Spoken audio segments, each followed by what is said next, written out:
Wala umanong nakikitang sapat na dahilan ng Department of Health o DOH para magdeklara ng super flu outbreak sa bansa.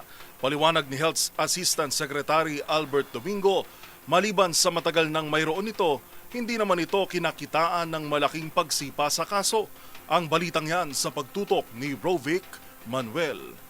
Kasunod ng nadaragdagang kaso ng mga Pilipinong tinatamaan ng super flu sa Pilipinas, hindi umano ito dapat na ikabahala at dahilan para magdeklara ng outbreak. Ito ang sinabi ni Department of Health o DOH Assistant Secretary Albert Domingo sa panayam sa DZRH. Yan ay sa kabila ng pagtungtong sa 63 ang naitatalang kaso ng super flu sa bansa mula January 1 hanggang Disyembre ng 2025. Ayon kay Domingo, ang super flu ay hindi na bagong sakit at isang variant lamang ng influenza A virus na nagdudulot ng trangkaso. Yung virus na yan, lumang sakit na po yan. Lumang sakit ito, bagong pangalan.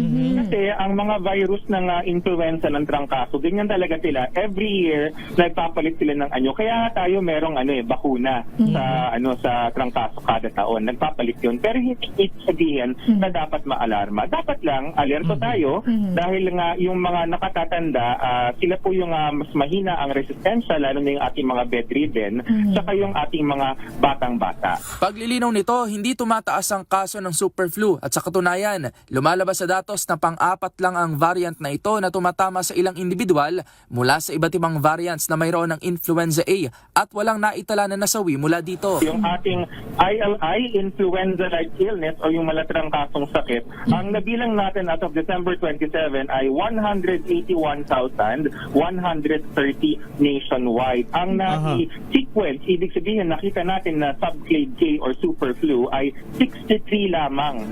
Ilan umano sa mga sintomas niyan ay walang pinag-iba sa pangkaraniwang trangkaso tulad ng ubo, sipon, lagnat at pananakit ng katawan. Sa madaling salita, ayon kay Domingo, walang dahilan para magdeklara ng outbreak sa super flu dahil walang malaking pagtaas ang naitatalang kaso dito. Dagdag pa ang seasonal flu na isa sa dahilan kung bakit maraming individual ang nagkakaroon ng sakit.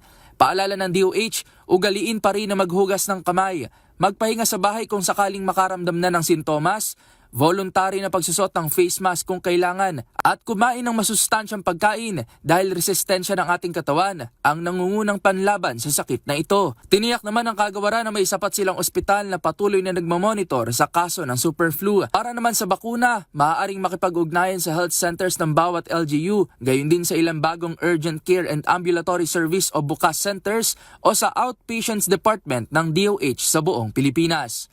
Para sa MBC TV Network News, ito si Rovic Manuel ng DZRH TV. Una sa Pilipinas, una sa Pilipino.